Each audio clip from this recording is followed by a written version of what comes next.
I'm going to do this for 1 minute. I want to introduce you to our moderator for today's session. If you're new, this is your first session, just check your program for all of the info.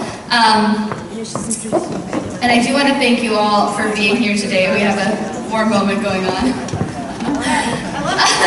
Thank you. So I do want to introduce Amara Enya, who is an experienced candidate. You may have heard of her. She's also a consultant on public policy for different levels of government, and she's also just kind of a general badass lady who I really like. So I really wanted her to come moderate our panel today. Without further ado, I'll let her get started.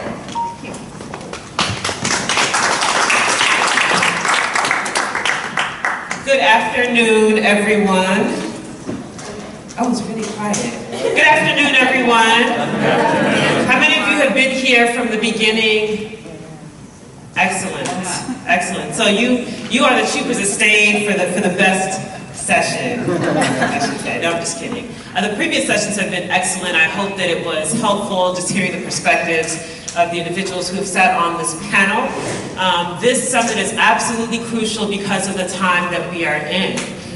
This particular panel on running for office at the grassroots level. I am very excited and honored also to be asked to speak here as the somewhat unconventional candidate, but more so that you will get to hear from these panelists to talk about their experience and a few questions that I've been able to put together to help them delve deeper into what that experience is like, what you can expect. My goal is for you to not only hear sort of the overall context of this conversation, but to get some nuts and bolts that you can take with you.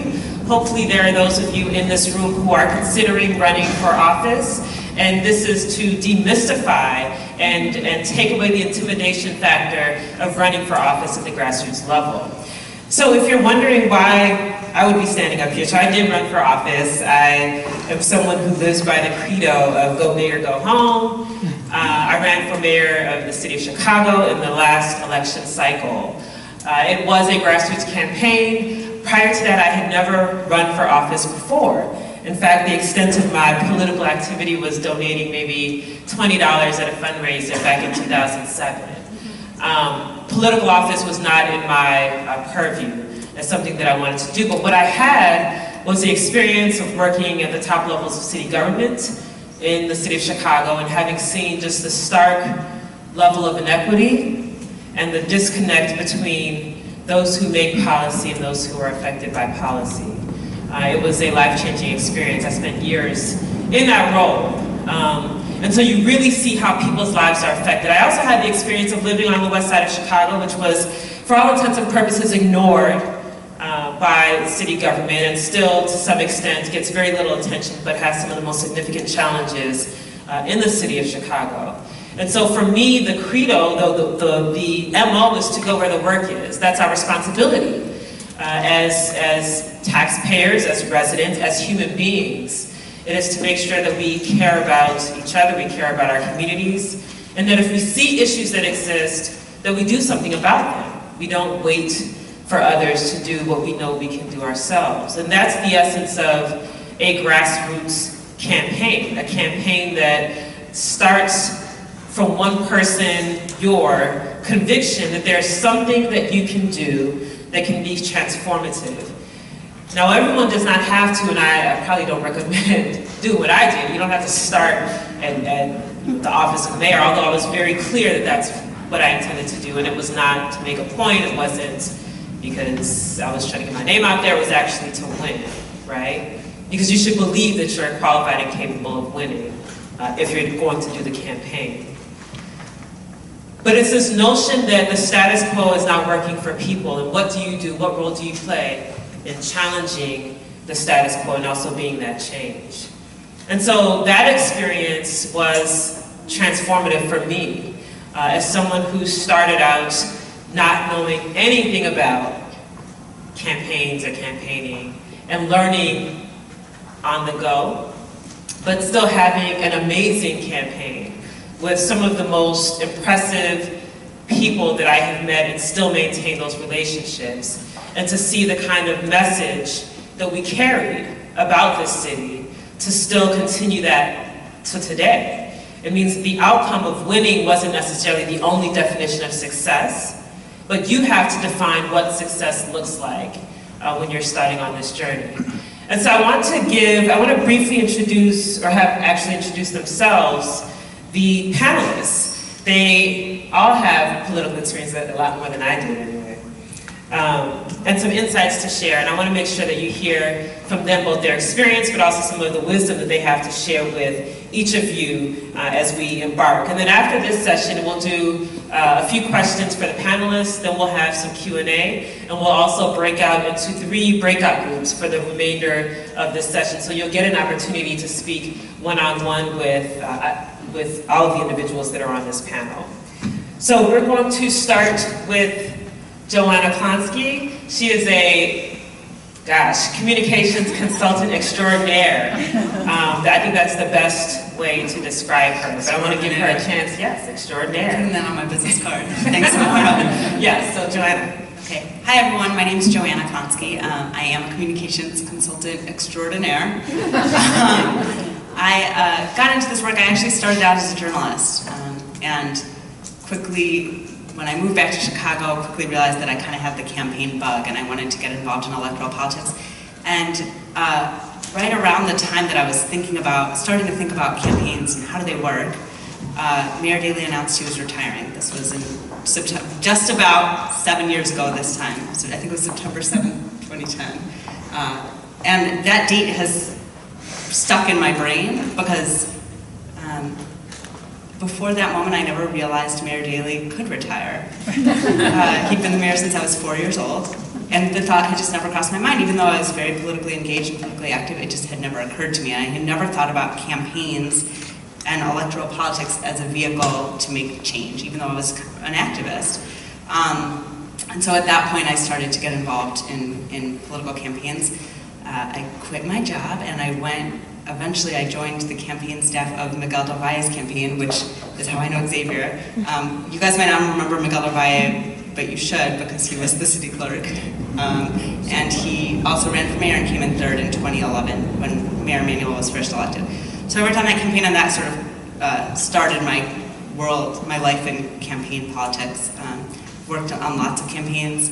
I now serve sort of as a strategic advisor to lots of political candidates, elected officials, advocacy organizations. But campaigns are really, especially for kind of upstart, progressive, especially women of color, those kind of campaigns, often underdog campaigns are really what I love the most. That's where my heart is. Great. So now we have Ed Mullen, who is one of the most respected election attorneys in the city of Chicago, probably in the state, I would say. I think so. But yes, Ed Mullen. Thanks, Samara. I just wanted to pick up on something Johanna said about Miguel de Valle, because she forgets this, but she actually sent out a press release during that campaign that had a quote from me in my capacity as president of Northside DFA. So we've been overlapping for many, many years. But I was in private practice at a big law firm downtown for many years doing complex commercial litigation, and on the side I was involved in a number of progressive organizations, mostly Northside Democracy for America, but a few others as well. And in doing so, a lot of grassroots candidates would need help with the legal issues surrounding getting on the ballot. And so on the side, because they couldn't afford my rates as a big commercial litigator in that firm in Chicago, I started helping out a number of candidates, mostly defending them because the incumbent or the machine, whatever you want to call that, was trying to kick them off the ballot. And a lot of those folks just didn't have the resources to hire an attorney. They didn't have the resources at the beginning of the campaign to make sure that they understood everything that needed to be done to get on the ballot. So I developed a little bit of a side practice in helping those candidates. And in the last 4 or 5 years since I left my law firm practice, I've built that into a very significant part of what I do, and I'm very proud that a lot of the candidates that I've worked with are not only grassroots candidates who might not have been otherwise able to get on the ballot or fight for winning the election after the votes were cast, because there were issues about whether or not certain votes should be counted, and the races were so close that the legal issues at the end of the day wound up deciding who won or lost.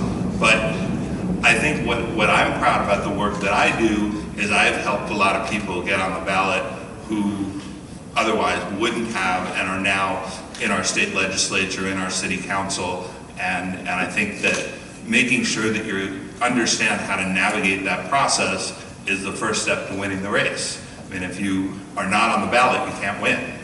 You know, if you send out a bad press release, you send out a bad mailer, you know, you can survive that. File bad petitions, that's it. So I think it's very important to think about this and making sure that you run a solid grassroots campaign. Excellent, and I co-sign that statement, Ed, about if you're not on the ballot, you can't win. You have to get on the ballot, first and foremost. So, Xavier, oh yes. So, we met a few years ago, one of those initial conversations that I had, and his area was in media and communications, and that is absolutely essential to get your message out. So, take it away. Although if you send a bad mailer 5 days before an election, you could tank an election. So I just want to And how do you know that? my opponents. I own Boca Media Group. We are basically a marketing firm, like any other marketing firm, except the product that we market are politicians. People running for office and issue-based campaigns. And our focus is on these media products, TV, radio, mailers, a lot of digital. And the work we do, well, usually represents a good 50 to 70% of your budget if you're running for office. So, you know, take advantage and ask me all the questions you want to ask, and feel free to contact me afterwards. How I got into this business, I was a community organizer all my life, since I was at the age of 16. Was fascinated with the run of Harold Washington. Now I'm dating myself. And got involved in high school in organizing. And in my neighborhood, where the West Side begins, West Side Park, you know, we were organizing back in the 90s. The issue of gentrification, we were still organizing that issue. But I got heavily involved in the music industry, and you know, in the neighborhood, and was fascinated with hip hop, and that led myself and ironically a few other individuals that I know that are in this industry now that come from that movement, the ability to understand marketing and technology and how to produce this stuff, right? And so as a young community organizer, I was organizing the community and I was involved in music, and at some point those two things came together, the experience of being able to cut a track, produce a video, a radio spot, design a flyer, eventually led me, and the experience of organizing led me to want to start Boca at the time that was called, in the late 90s, early 2000. And so what I saw was that there was a need for particularly candidates, people of color, young people who were running, they were running against the machine and they were severely being outspent. And so I thought that I could help create products to help compete against particularly these candidates that were running against the machine. So I approached some candidates and with the concept of, you know, let's shoot a TV commercial. Now, that sounds really normal right now, but let me tell you, in 2000, it wasn't. Like, I'm not gonna shoot a TV commercial, it's gonna cost too much, and being on being on TV is gonna cost too much. And so, what I did was I started to find alternatives of how to create these marketing products.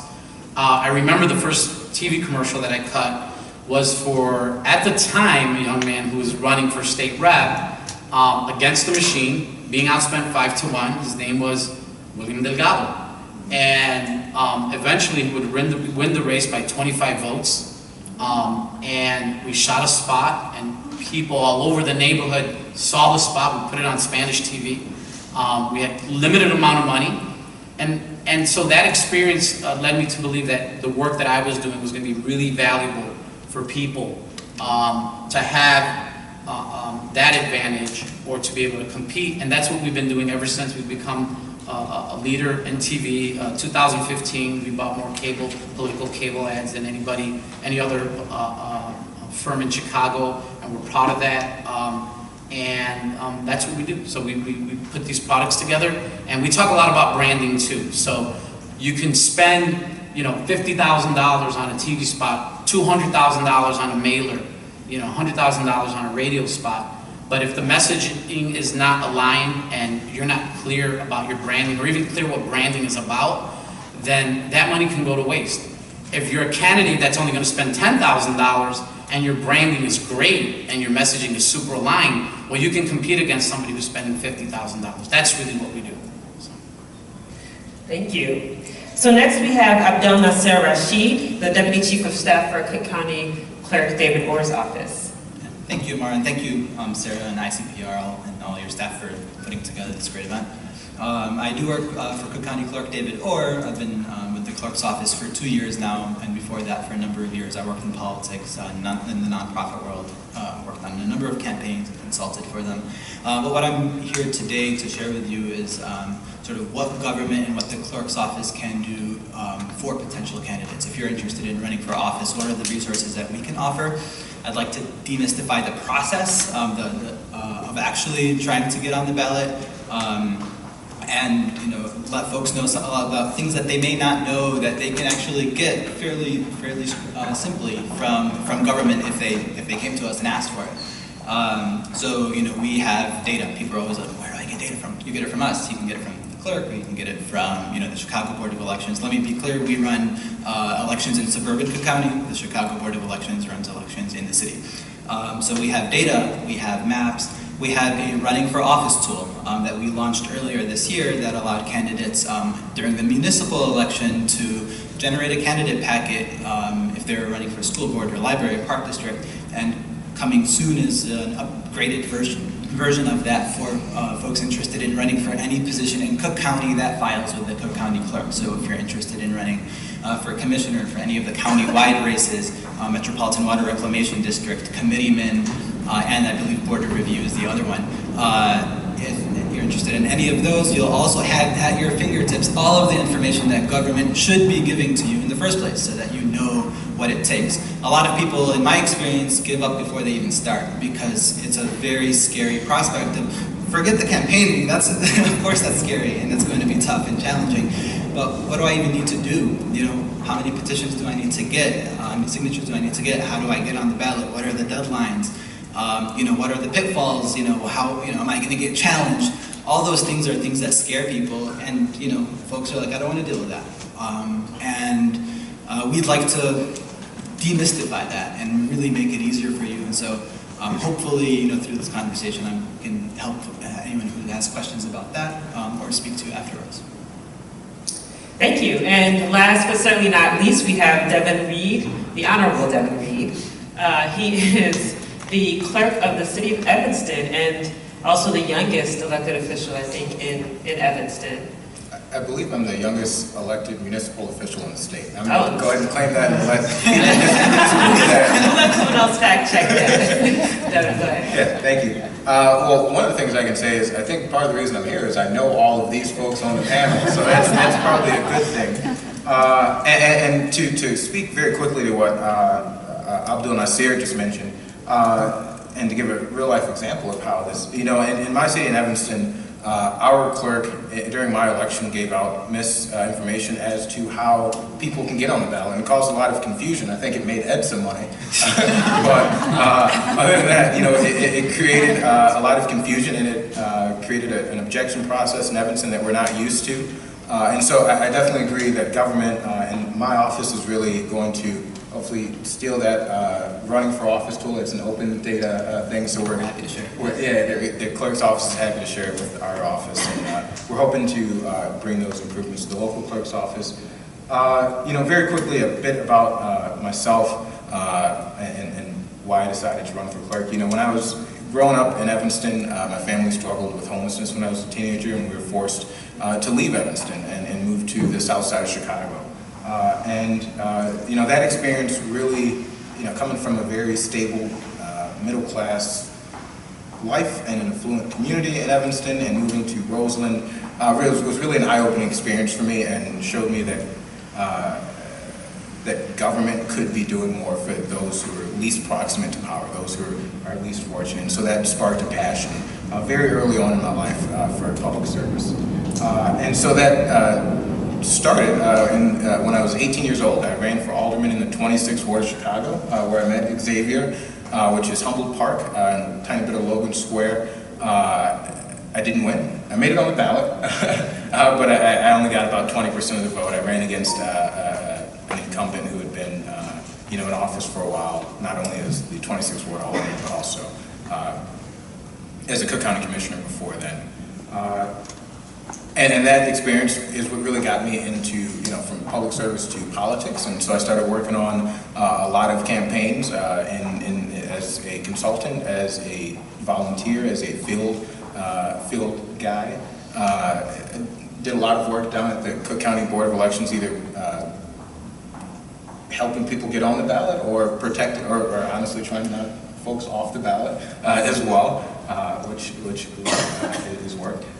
And then, you know, lastly, most recently, at 24 years old, I ran for city clerk in Evanston, and I won with 66% of the vote. And we're really working to work closely with David Orr's office and with other progressive organizations and civic organizations to really modernize the clerk's office, the Evanston clerk's office, and set an example, really following the roadmap that Clerk Orr has laid out to make an office that is an example for other municipal clerk's offices. So, can I say one more thing about Devon? Sure. Can I tell you before he was the Honorable Devon Reed, he was also an organizer with an organization called Chicago Votes. I forgot about that. Do you want to say this yourself? No, go ahead. Well, I just want to sing his praises because he was a crucial organizer in the campaign to get automatic voter registration passed in Illinois, which we literally just won. So, thank you, Devon. Yes. Thank you. Thank you, Chicago Votes as well. Yes. So thank you for the introductions. Hopefully that provided some context for who's on the stage. This is really a wealth of information that if you are running for office, you have to get to know these people. I think I have, just so that we can hit our breakouts around 2:30, I have 3 questions that I want to really get the panel to answer. Some of the nuts and bolts questions, the technicalities of running, you'll be able to discuss those in the breakout sessions, but I want to make sure that we give some overview as to some of the things that you should know even before you ask those nuts and bolts questions.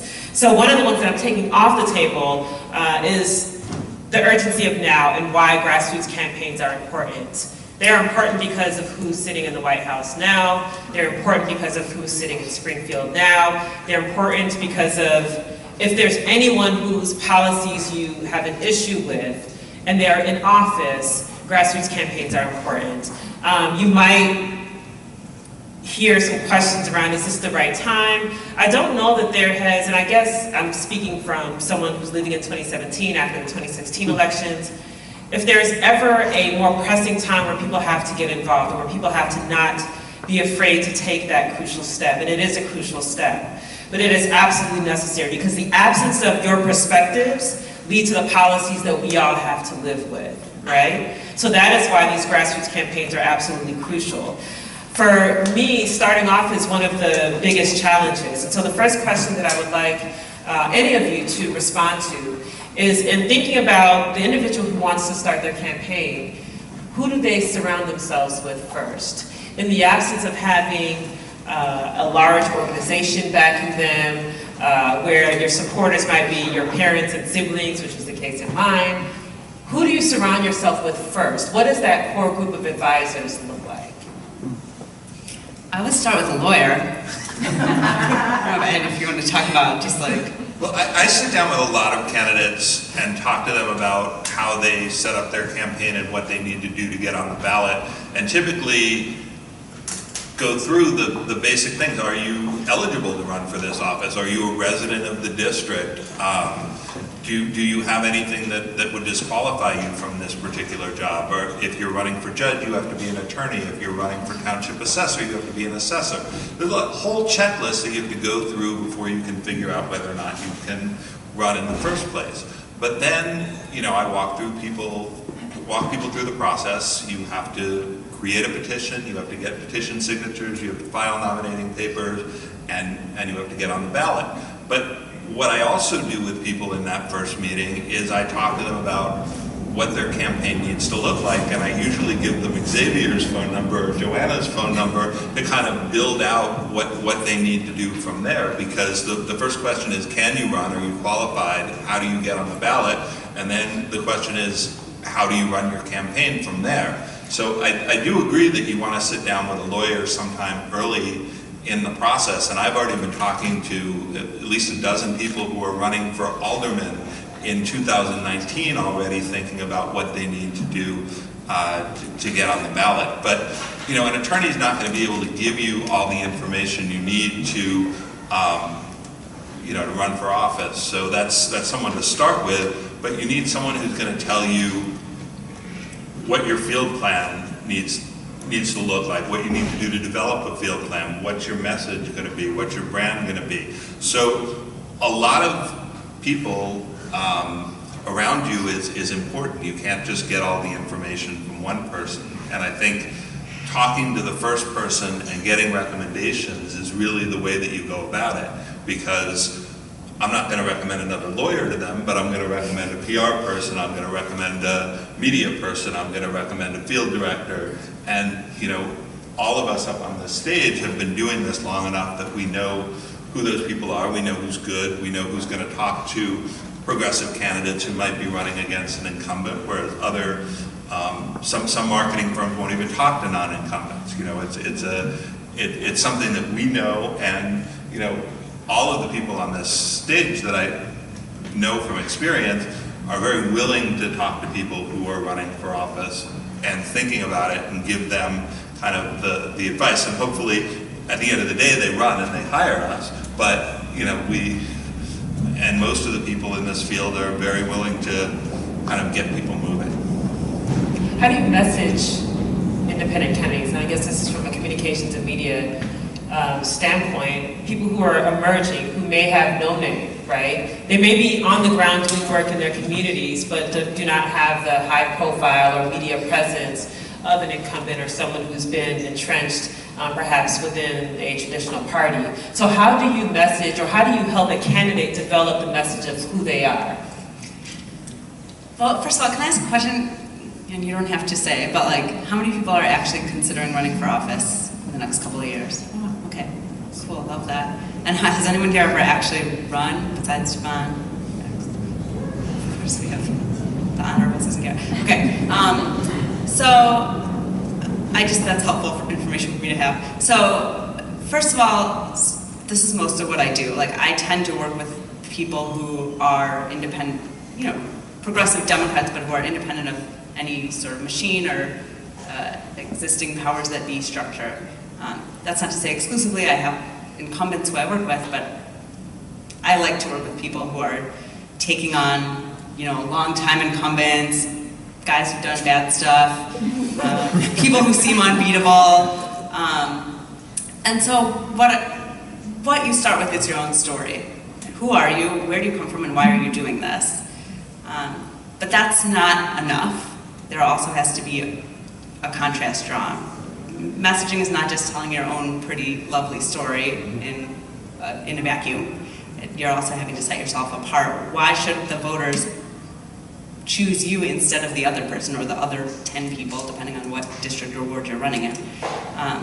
And so through that process, you start to identify, okay, what is that contrast? How do I play it up? And messaging is, everywhere you go, figuring out how to highlight that contrast. You tell your story, but you tell it in that context. If I can jump in.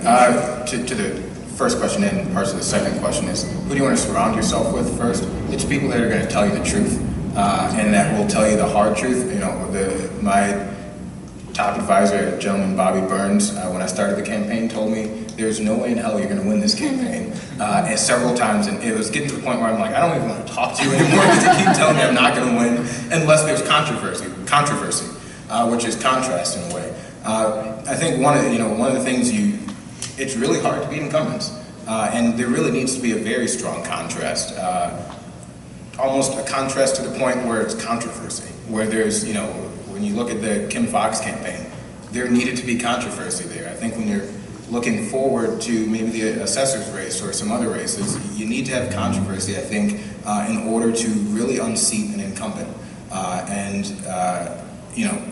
Being able to find that very, very strong contrast is, I think, extremely important to the process, as well as surrounding yourself with folks who will definitely tell you the truth at every turn, whether it hurts or not. I do want to jump into in terms of who to surround yourself with. So I think anyone who says, you know what, I'm doing this, I'm going to run for office, absolutely get the legal support you need to be able to do it well and not make any mistakes that's going to get you thrown off the ballot. But I'd like to even start before that. A lot of people don't know that it's for some positions you only need 50 signatures, 200 signatures, 300 signatures. They don't know what offices are even up for election. And so I would surround myself with the running for office tool first. Go plug in your address, or if you live in the city, go to the Board of Elections and find out what districts you're in, find out which elections are coming up, who's going to be up for office, what offices are going to be on the ballot next time. Because you might be surprised. You might not realize, who's a committeeman, what does the Board of Review do, etc. So I think get information, for the folks who are not yet committed, ready, know that they're running for office, know what's out there. And you might be surprised, and that might cause you to be a little more willing to get involved in this work. So there's two questions about how do you message and be an independent and be the underdog, and then who you surround yourself with. So, and then at some point they're related. My advice is in terms of who you're surrounding yourself with, like for me, like first people that you surround yourself with are people who are willing to volunteer. Because out of that team, people are going to grow out. I've seen a lot of campaigns where people, like the people who are available to volunteer ended up growing into other roles in the campaign. And there's this whole, the whole chicken and egg question, right? You want to create a perception of viability, and you want to get important people to support you, and then people who are important don't support you because nobody's supporting you. But nobody's supporting you because people support you.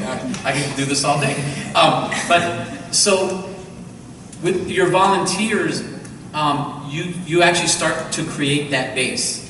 And then after the volunteers, the second is local stakeholders. And I don't mean elected officials.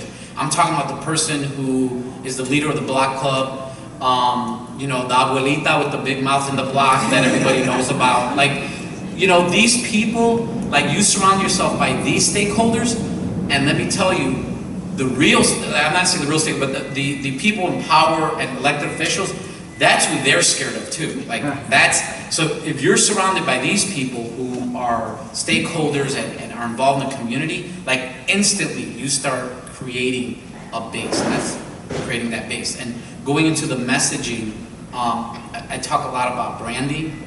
And so people confuse branding with design. Branding is not like your logo. Branding is a palatable perception that is created through a strategy so that people will look at you the way you want them to look at you, right? So that is created partly, some through design, some through different products, but also it's also created when you say something or you take over space, and that goes back to controversy. So, I'm actually practically running a congressional race right now. It's the hottest congressional races, in the Midwest. It's the sixth congressional district, Peter Roscoe. It's the biggest red to blue right now. My candidate is Amanda Howell. She ran last time. This time, everybody wants to run because there's an opportunity, and there's 9 candidates. And so she had to deal with the whole, she ran before she lost. And we actually took that and made it into a strength. We actually created a brand logo of a seedling. Because everybody wanted to say she ran again and she lost. Well, we owned it. Yeah, we ran again. We planted a seed, and look, it grew. And that's her logo. And so she's owning that space and a progressive space. So a new candidate, like the controversy comes into, you own a space with a certain issue. And sometimes candidates want to own all the spaces, right? That's just what they want to do. But and then you have a candidate who zeroes in on one issue, right? And you own that space and you create a brand. And you know, that's really helpful when you have a brand. You can do a lot of things with that. Excellent. So 2 critical questions before we go to our breakouts. The first question for all the panelists is, talking about candidly, what are some of the rookie mistakes that are made by grassroots candidates when they're starting off? That's the first question. I guess you should answer how to rectify those mistakes as well. So, yeah, rookie mistakes and how to avoid them. Rookie mistake when you're, I'm going to tell her, is not campaigning hard enough. Especially if you're running for, I was running in a city of 75,000 people citywide. If you're running for, like an Evanston alderman, which, 6,000 people come out, campaign it, however you want. But if you're running for a Chicago ward or a city the size of Evanston citywide, I would almost recommend that you quit your job for a couple months and you put all of your efforts into it. I had my rent paid up until the day after Election Day. I quit my job for 6 months, and on April 5th, my landlord called and said, "Rent's due, where is it at?" And I said, "Well, I will get it to you as soon as possible. I just won my election. I got no more money." There are a number of candidates. I think Will Gazzardi went through a very similar thing, and he took out an entrenched incumbent. Carlos Rosa did a very similar, used a similar tactic. So I definitely do that, and campaign your ass off, campaign your butt off, and make sure that you're out there every single day. One thing on Election Day, so there's a candidate in Evanston. I apologize, Rob, if you ever watch this, but in the 8th ward of Evanston, and he lost by 14 votes. And on Election Day, he was playing basketball, and he said, "I'm getting my Obama on." And President Obama can play basketball on Election Day because as president, you're not going to influence a nationwide election. But if you're running for local office, the most important thing you can do, and I did this every single day of early voting all day long, stood out in front of the polling location and talked to every single person that walked into early vote in Evanston. And if you talk to every single person that walks into the polling place on Election Day during early voting, that is one of the most important things you can do. So on Election Day, don't eat a sandwich, don't take a break. Talk to every single person you can. You can eat a sandwich. Very quickly, eat a sandwich while you're talking. Don't take a break. I think the biggest mistake, sometimes the biggest mistake happens before you even get in the race, which is when you're deciding whether to run or not.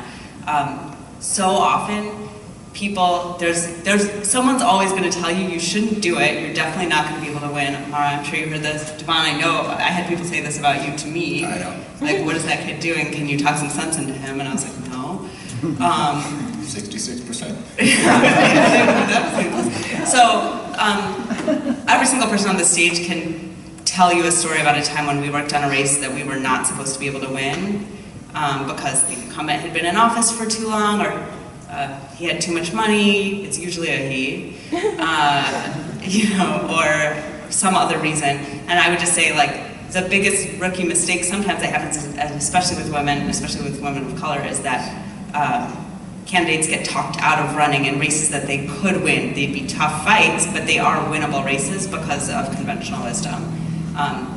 So I would just put that out there. I co-sign that wholeheartedly. I ran for Cook County Commissioner in 2010. God, it's so long. Long story about the race, something I wanted to do. I knew it was going to be tough, but I just felt like I had to do it.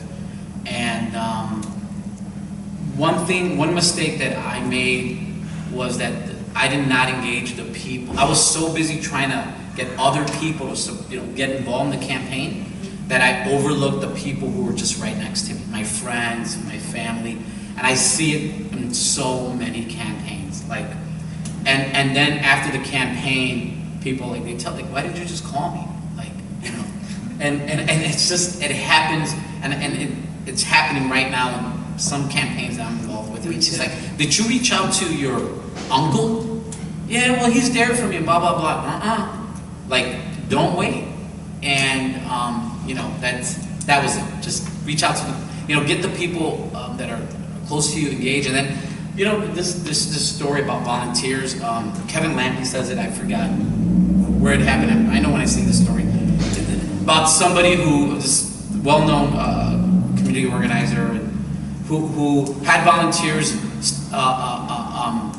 there's a stack of envelopes and had volunteers taking letters out of the envelope, and then in the evening he had another group of volunteers stuffing them in again, because he just wanted to make sure the volunteers were doing something, because if you don't engage volunteers, yeah, it's a story that Kevin Lampy says. But the point is that give your volunteers something to do. You'd be surprised.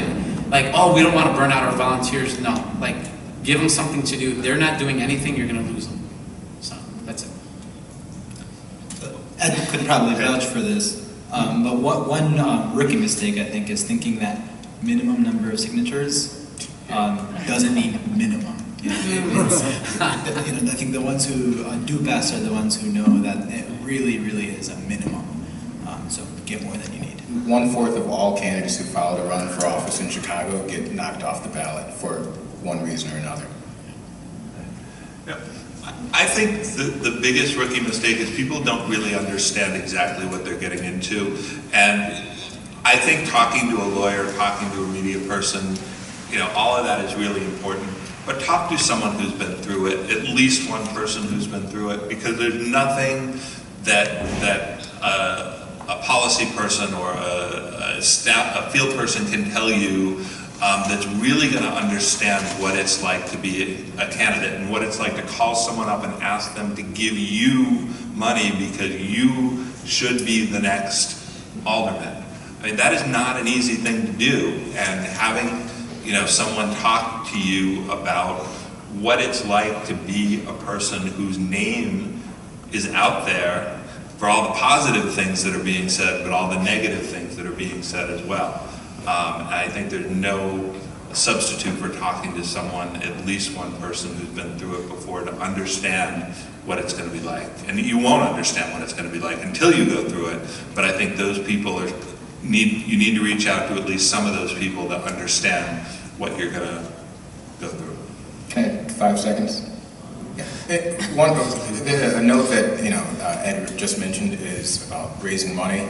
Do not skimp on your call time and raising money. In fact, there are folks in this room. The Honorable Ms. Garrett I met her once at an event like this and got a card, and I called her up and asked her for money.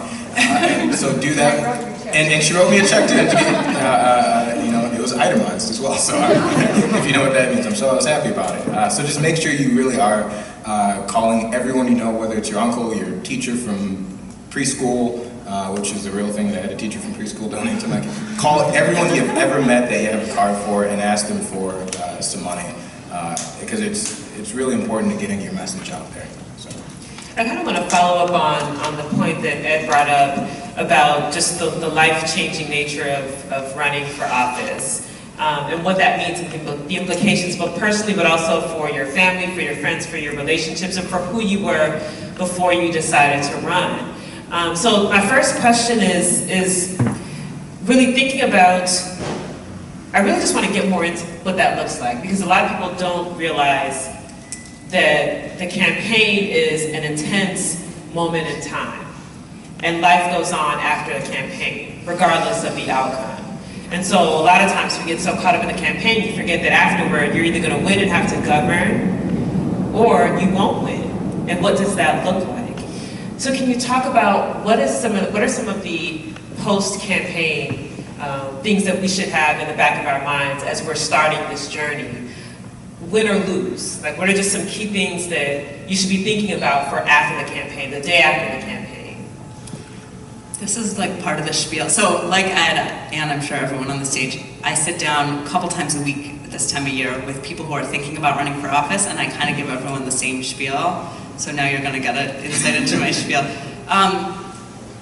everybody talks about the stuff we've been talking about. How do you get on the ballot? How do you find a communications person? How do you build a field plan? How do you build a budget? How much call time should I be doing? The stuff that people don't really give you advice about or don't warn you about is like how it's gonna mess up your life, your personal life in some ways, and you really have to be ready for that. And so I've started kind of warning people because I've had so many candidates and clients of mine in the middle of the campaign call me up, really freaking out. Like they haven't really slept, they haven't had a chance to work out, they're not living any type of healthy, normal semblance of a life. They're not having time to eat the sandwich. And so I like to just warn people, like the financial stuff that Devon mentioned is real. So many people come out of a campaign, win or lose, with 5 figures of credit card debt. And like, that's real. And then they've got to pay that down. Or they've screwed their credit over because they, didn't necessarily have time or the means to plan in advance. So to the folks who I'm meeting with now who are thinking about running for alderman in 2019, I'm like, great, you have a year to save some money up so you don't totally screw yourself. I also talk about just your physical health and campaign. A lot of candidates and campaign staffers, I have personally totally messed up my personal health staffing campaigns. Like, you still have to find a way to not kill yourself and eat food that isn't horrible for you. You have to not eat pizza every day, because you will. A lot of candidates gain or lose drastic amounts of weight during a campaign, and then it costs a bunch of money because you have to buy a whole bunch of new clothes so that you don't look like a total weirdo campaigning in a suit that's 2 sizes too big or too small. So I just warn people, build a budget, build a field plan, build your campaign plan. Also, in that, build your personal well-being plan as part of that. If whatever's going on in your personal life that's messed up a little bit before you run for office is going to get super messed up. If you're having really problems in your marriage, if you have a minor drinking problem, it's going to become super bad. So if you have some time to, I'm just being real. So I think that's excellent advice for probably a good number of offices that are high stakes, super competitive, tough. You got to be out there. But in 2019, in addition to citywide races and aldermanic races, there are also over 2 million people who live in suburban Cook County and throughout the state that are going to have school board races and park district races and library board races, and people should run for those. And I think those are much you can continue your lifestyle and run for those offices. And so encourage your friends. Unfortunately, in the city, you don't have much to run for, but in suburban Cook and other parts of the state, you have plenty of options, and that's a great stepping stone and a great way to start, to get experience in a campaign and serving in government without having to, worry about your marriage falling apart. I just had a candidate and his wife call me on the phone jointly together about some issue, and afterwards I hung up the phone and I sent them an email and I said, this is a coupon for 48 hours off. You both need it, please take it, because you can't do this 24 hours a day, 7 days a week for 8 months. You just can't. You will burn out.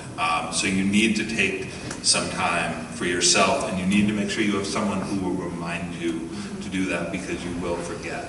But you asked a little bit about after the campaign as well. And most campaigns, they end on election day, you win, and you take office, you invite everyone to your inauguration or your swearing in, and that's awesome. But if you lose, I think you need to remember that even if you lost, you built something. You built people who were volunteers, you built people who were donors, you built a reputation for yourself. So even though you're exhausted at the end of the campaign, you don't want to lose what you built. So you want to keep in touch with the people who spent hours you want to thank them, obviously, everyone who helped you. But you want to keep in touch because there may be another opportunity that comes up later. And those are people who have the same values as you are. And if you didn't know them before the campaign, they may actually wind up becoming lifelong good friends of yours. So don't just walk away from it when it's over, even if you didn't win, because there's something there that you've created, and you don't necessarily want to give that up. I think that leads into perfectly the last question that I had that I think would be helpful for all of the individuals in the audience, and that is defining success. And so one of the most significant challenges to starting on that journey, people like to know that they're going to win at the end, but that's not how life works, right? And so you might discount yourself or not even start because you don't have that assurance that you will win. And just in life in general, we miss out on so many opportunities because we define success so narrowly. So it is only if I win that automatic seat, or it's only if I win that mayoral seat that I can be successful. And so that actually ends up having a chilling effect on us being insurgents and being bold and taking the risks that are necessary to do things that are transformative. So how do we redefine what success looks like politically? How do we change the definition of success, both to encourage more people to embark on that journey, but also to show what the value is of just having you run? I think, because I didn't answer the last question, but as a candidate, like, that was the toughest thing that happened, was after I lost, feeling ashamed, feeling like, I let people down. And, nobody told me this stuff. This is great. And this would have been really helpful for me. Later on, I realized, and I'm able to talk to people about this, because this is a segue into what you're doing. It's saying it's the same thing. Like, when you lose, people should honor you for running. What you did was great, and nobody would do that. It's just the most honorable, respectable thing that anyone could do, is to run for office. And whether you win or lose, people should be grateful that you ran. And I think people need to talk to people about this in the beginning, because I see people's journey in running, and there's this focus on winning, winning, winning. And I tell you, the best races that I've seen are people who are focused on the journey. Like, I'm doing this, I'm taking on the fight. I know there's a chance I could lose, but I'm going to do this because this is the right thing to do. And when people run that way, you relieve a lot of pressure off of you, and just run and go for it, try to win. But, don't put that pressure on, oh God, if I lose, it's going to be embarrassing, and how am I going to face the public? Screw that. Like, you ran. And guess what? You ran when 20,000 other people would not run. So you are to be honored. You should be thankful that you're running. I want to chime in on that. I do think that's, really the thing. It's, if you're running because you truly have a passion and you believe in something that, goodness and God or whatever you believe inside of you is telling you to do that, that's, when you're doing the right thing, whether you win or lose. And, even folks like you, Amara, I've told you this once before, your campaign, you didn't win. I don't think you made it on the ballot, but your campaign greatly inspired me. I was following your campaign. And so Bernie Sanders did not win the election, but Bernie Sanders' campaign has influenced and changed the political landscape here in America. So just running and sharing your vision for government and for the world is extremely important. And I think that's definitely a way to define success.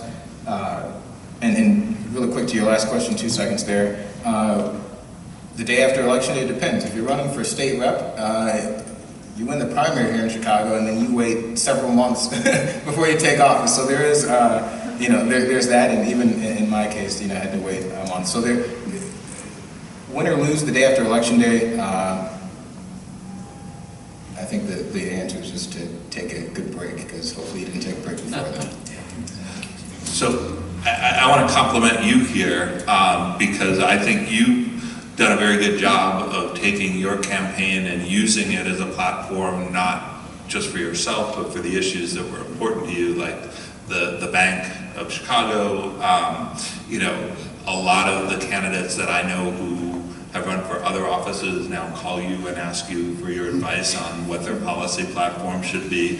And I think when you run for office and people respect the ideas that you bring to the forum, then they are going to call you, and they're going to keep you involved in the public policy process if they respect the campaign that you run. I mean, you're on the radio all the time. You're talking about all the issues that you were talking about in the mayoral race, and you're doing it in a different platform and in a different form, but that's what motivated you, and so everyone who runs has something that's motivating them, and that may give you the name and the reputation to continue advocating for the things that are important to you in a different way. On that note, no, thank you so much. I really appreciate it. I think it's important for people to hear that, because you don't know who you will inspire by your actions. As you move in your conviction and you move with the courage to do what many people, most people, would never dare to do, that act is liberating, and it actually inspires other people in ways that you might not know until you see what they're doing, or until someone reaches out to you and expresses that to you. And there's no higher honor than knowing that you moving in your conviction and doing what you feel you were led to do can help other people do what they may have held in their hearts to do. So I think I want to open it up for a couple of questions from the audience. Sarah, I think, will you be managing the floor for our panelists? Mara, if you just want to point to whoever. Can I say one thing really quick before we take questions? Sure. I just want to give a huge shout out to ICPR and Susan and David and Sarah, because these conversations, and not every organization is convening these kind of conversations in this really critical moment. So thank you guys for having us. Thank you. So we have one and then two.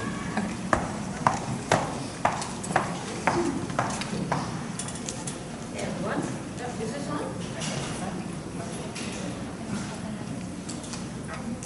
There we go.